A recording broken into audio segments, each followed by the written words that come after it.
성경 일독을 위해서 오늘 우리 함께 읽어나갈 하나님 말씀은 열왕기하 8장부터 10장까지의 말씀입니다. 우리 하나님은 의로우신 재판장이십니다.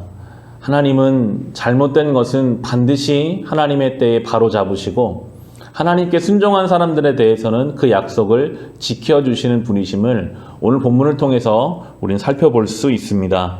하나님 말씀에 순종한 한 여인이 나오게 됩니다. 8장 1절과 2절 보시면 엘리사가 이전에 한 여인의 죽은 아들을 살려준 일이 있었는데 그 아이의 어머니에게 이렇게 말했었다.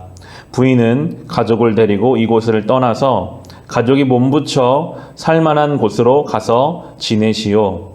주님께서 기근을 명하셨기 때문에 이 땅에 7해 동안 기근이 들 것이요. 그 여인은 하나님의 사람이 한 그 말을 따라서 온 가족과 함께 7해 동안 블레셋 땅에 가서 몸부쳐 살았다. 하나님이 말씀하시자 그 말씀에 순종해서 고향을 떠나 다른 땅에 가서 7년 동안 살았습니다. 그리고 7년이 지나고 다시 집으로 돌아왔을 때 가지고 있던 집도 밭도 다 자기의 것이 아니게 되어버려서 살 수가 없는 거예요. 그래서 오자마자 왕에게 찾아가서 호소해 보려고 왕에게 가는 길에 하나님께서는 이 여인의 순종을 다시 기억하시고 그의 삶을 회복시켜 주시기 위해서 왕에게 가는 그 자리에 이 여인을 알고 있는 엘리사의 시종을 왕에게 붙여주시는 내용이 나옵니다. 4절 보시면 성경에 이런 표현이 나오죠. 마침 그때에 라고 나옵니다. 이것은 하나님이 하신 일임을 말씀하는데요. 마침 그때에 왕은 하나님의 사람의 시종인 게하시와 이야기를 나누고 있었다. 왕이 게하시에게 엘리사가 한 큰 일을 말해달라고 하였다.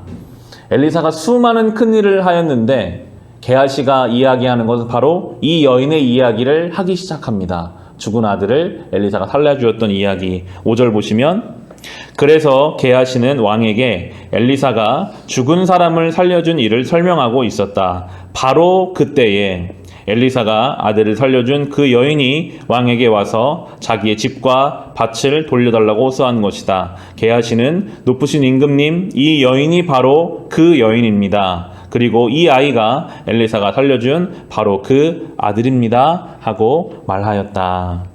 하나님은 7년 만에 돌아온 이 여인이 바로 그때의 왕을 만날 수 있도록 게하시를 보내셔서 그 여인 이야기를 하도록 하였고 왕은 모든 것을 다 구제하고 변제해 주는 이야기로 연결됩니다. 하나님 말씀에 순종하는 사람은 하나님이 책임지십니다. 하나님 말씀대로 살아가다가 잃어버린 것들이 혹 있다고 할지라도 우리의 삶에 손해가 있다고 할지라도 그것은 손해가 아니라 하나님이 그것을 하나님의 때에 하나님의 방법으로 갚아주실 기회를 우리에게 허락해 주실 것입니다. 이렇게 하나님께 순종하여 하나님의 은혜를 경험하는 사람들이 있는가 하면 오늘 이어지는 본문은 하나님이 아합 왕의 가문, 그 가문이 지은 죄를 철저하게 심판하시는 내용이 나오게 됩니다. 하나님 앞에 범죄한 이들, 하나님보다 세상과 자기의 힘을 더 사랑했던 이들이 하나님의 때에 하나님의 방법으로 철저하게 심판을 당하게 되는데 하나님은 예후라는 사람을 왕으로 세우셔서 아합 가문을, 이세벨을 철저하게 심판하십니다. 9장에 7절부터 보시면 예후를 이렇게 부르시는 말씀입니다. 9장 7절과 8절 보시면 너는 내가 섬기는 상전 아합의 가문을 쳐라. 나는 내 종들인 예언자들의 피와 또 주님의 다른 종들의 모든 피를 이세벨에게 갚으려고 한다. 나는 아합의 가문을 모두 다 멸망시킬 것이다. 그렇다. 아합에게 속한 사람은 매인 사람이건 노인 사람이건 가릴 것 없이 남자는 누구나 이스라엘 안에서 끊어 버릴 것이다. 10절 보시면 그리고 개들이 이스라엘 땅 안에서 이세벨을 뜯어 먹을 것이다. 그를 매장할 사람조차 없을 것이다. 그리고 난 뒤에 예언자의 시종인 그 젊은이는 문을 열고 도망하였다.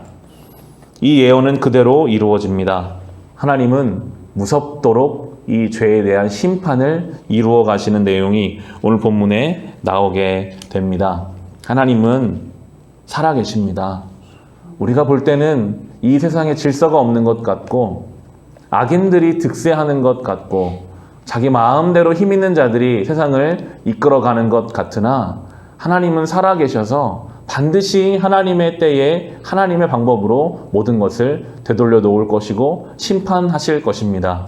우리는 그 하나님을 믿고 우리의 선한 양심을 지키며 이 길을 가야 하겠습니다.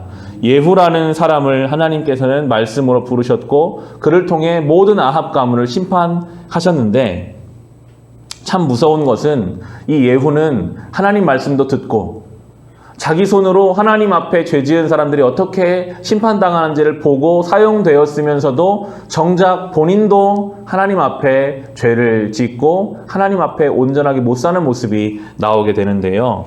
우리 10장에 넘기셔서 10장 29절 보시면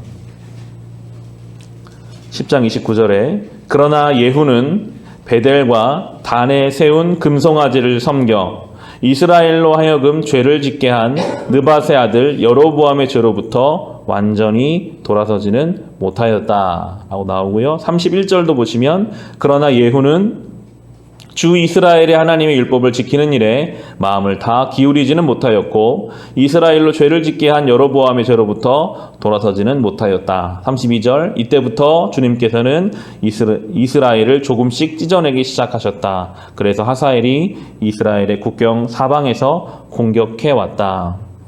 죄가 얼마나 무서운지요. 하나님 말씀도 듣고 하나님을 떠나면 어떻게 심판당하는지를 다 보는데도 여전히 그 죄에 묶여있는 것이 인간의 연약함입니다. 예후만 이랬을까요? 홍해가 갈라지는 것을 경험했던 이스라엘 백성도 광야길 나가자마자 하나님 앞에 불평, 불만을 쏟아내었습니다. 예수님과 3년 동안 동행했던 베드로도 로마 군인의 칼 앞에서 예수님을 버리고 도망했습니다. 결국 성경은 우리가 그렇다는 것을 이야기하고 있습니다.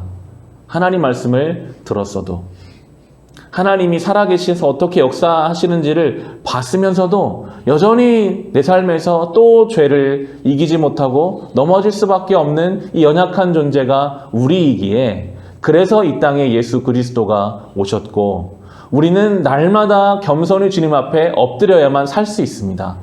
오늘도 우리는 주님 나는 이거밖에 안 됩니다. 내가 예후 같습니다. 하나님 살아계신 걸 알면서도 죄로부터 돌이키지 못하는 우리의 모습. 내가 베드로와 같습니다. 주님을 사랑한다고 말은 하지만 또 주님을 배반할 수밖에 없는 우리의 모습. 우리가 이스라엘 백성과 같습니다. 홍해가 갈라지는 것을 알고 그 사이로 지나갔어도 또 목마르고 또 배고프면 하나님 앞에 원망하고 불평할 수밖에 없는 이런 우리를 주님 불쌍히 여겨주시고 우리를 하나님의 은혜로 채워주시고 붙잡아 달라고 기도하며 겸손히 나아갈 때에만 우리는 안전히 이 길을 살아가게 될 것입니다. 오늘도 주님 앞에 겸손히 이 하루를 살아갑시다. 주님의 은혜를 구하며 하나님이 우리를 붙잡아 주시기를 간절히 소망하며 살아갈 수 있으시기를 주님의 이름으로 축원합니다.